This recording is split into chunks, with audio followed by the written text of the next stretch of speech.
नमस्कार, बहुत-बहुत स्वागत है आपका आज के स्पेशल सेशन में। आज का सेशन डेडिकेटेड है मैनिफेस्टेशन पे। हम सब अपनी ज़िंदगी में कुछ ना कुछ मैनिफेस्ट करना चाहते हैं। कोई अच्छे रिलेशन को मैनिफेस्ट करना चाहता है, तो कोई अच्छे पैसे को मैनिफेस्ट करना चाहता है। कोई अच्छी सेहत को मैनिफेस्ट करना चाहता है, तो कोई फेमस होना चाहता है। हम में से हर एक व्यक्ति अपनी लाइफ में कुछ ना कुछ अचीव या मैनिफेस्ट करना चाहता है। पर इच्छाएँ सबकी हैं। पूरी किसी-किसी की होती हैं, इसके पीछे क्या कारण है? बहुत सारे लोग हमेशा इस बात के विरुद्ध एक थॉट क्रिएट करते हैं कि अगर लॉ ऑफ अट्रैक्शन काम कर रहा है, मैनिफेस्टेशन साइंसेज़ काम कर रही हैं, तो दुनिया का हर एक व्यक्ति अमीर होना चाहिए, हर एक व्यक्ति सेहतमंद होना चाहिए, हर एक व्यक्ति जो है वो अपने रिलेशनशिप को एन्जॉय करता होना चाहिए। पर बहुत सारे लोग दुनिया में बहुत बुरी ज़िंदगी जी रहे हैं या ऐसी ज़िंदगी जी रहे हैं जिसको वो एक बेस्ट ज़िंदगी अपने लिए नहीं मानते, तो फिर ऐसा क्यों हो रहा है? तो इसके लिए हमें एक चीज़ को बहुत ही बारीकी से समझना पड़ेगा और वो चीज़ है आपकी खुद की फ्रीक्वेंसी। मैं जब भी लॉ ऑफ अट्रैक्शन की बात करती हूँ, तो मैं उससे एक कदम आगे की बात करती हूँ कि लॉ ऑफ अट्रैक्शन के काम करने से पहले आपका लॉ ऑफ रेजोनेंस काम करना चाहिए। अब ये लॉ ऑफ रेजोनेंस क्या है? लॉ ऑफ रेजोनेंस का मतलब है कि आपकी इच्छाओं से जो भी आप मैनिफेस्ट करना चाहते हैं, क्या आप उससे रेजोनेट कर पा रहे हैं? क्या आपका मन उस इच्छा की पूर्ति के लिए सहमत है? इसका एक उदाहरण देती हूँ। एक बार एक लेडी मेरे पास आई और उन्होंने बोला कि उनका जो बेटा है 18-19 साल का होगा। अ, वो किसी भी काम को दिल से नहीं कर रहा और सारा दिन वो कंप्यूटर पे बैठ के कुछ न कुछ करता रहता है, गेम्स खेलता रहता है, इस तरीके की चीज़ें करता रहता है और हमें इसका भविष्य जो है वो समझ नहीं आ रहा, तो आप इससे बात कीजिए। तो जब मैंने उस बच्चे की काउंसलिंग की, उस लड़के की काउंसलिंग की, मैंने उससे पहला सवाल पूछा कि आप अपनी ज़िंदगी में क्या पाना चाहते हो? क्या मैनिफेस्ट करना चाहते हो? तो उसका जवाब था कि मैं बहुत सारा पैसा मैनिफेस्ट करना चाहता हूँ अपनी ज़िंदगी में, बहुत सारा पैसा अचीव करना चाहता हूँ। तो मैंने उससे अगला सवाल पूछा कि अगर इस वक़्त मैं तुम्हारे बैंक अकाउंट में 100 करोड़ रुपया डाल दूँ, तो तुम इसका क्या करोगे?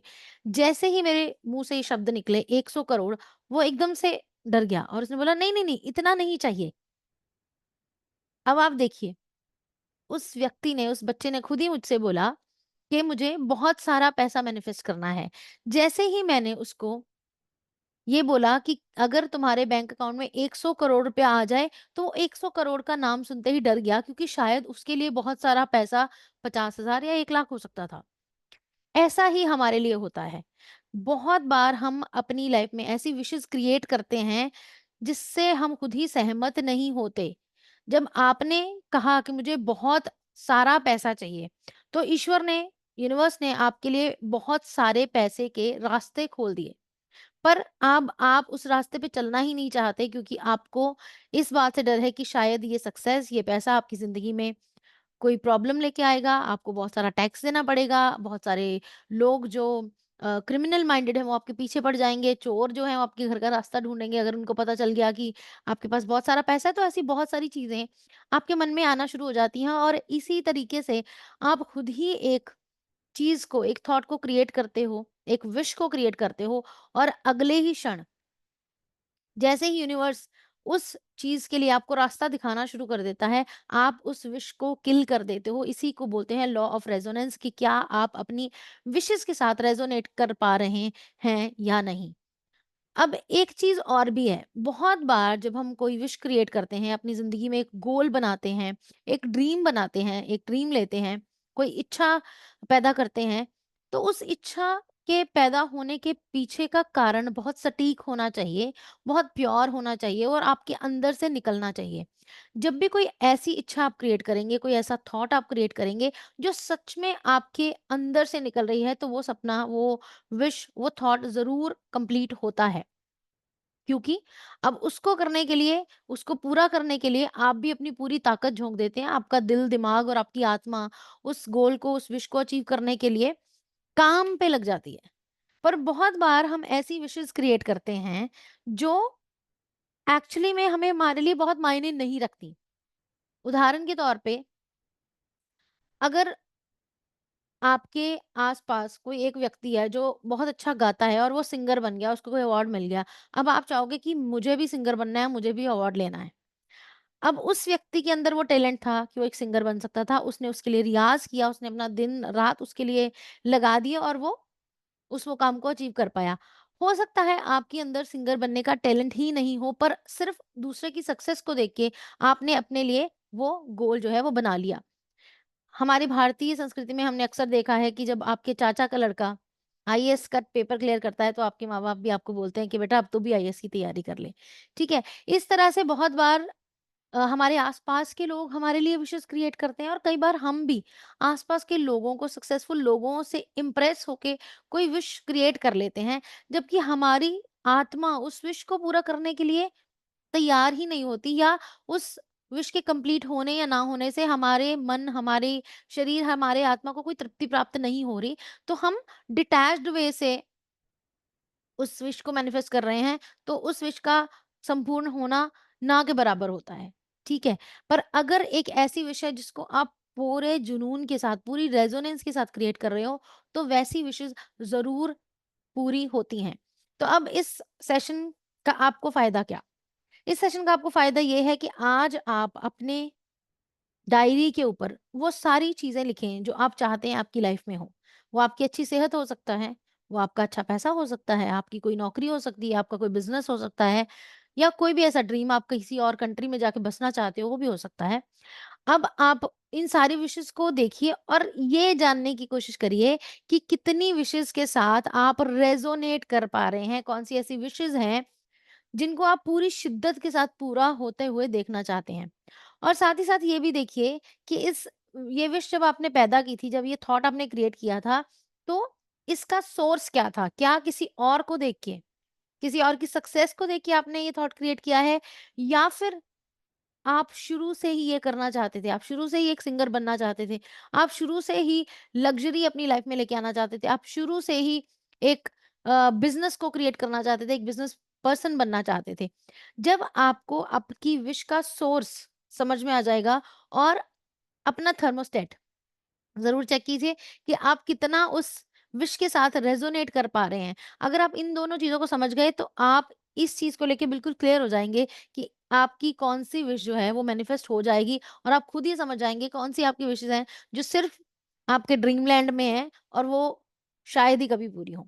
तो जब भी आप कोई विश क्रिएट करें, जब भी आप लॉ ऑफ अट्रैक्शन को काम पे लगाना चाहें, पहले अपने हृदय से पूछें कि क्या मैं इस विश के पूरे होने के लिए सच्चे मन से तैयार हूँ, और अगर ईश्वर, यूनिवर्स इस विश की कंप्लीशन के लिए मेरे सामने कोई दरवाज़ा खोलता है, कोई रास्ता दिखाते हैं, तो क्या मैं उस रास्ते पे चलने के लिए तैयार हूँ? क्या मैं उस दरवाज़े को खोलने के लिए तैयार हूँ?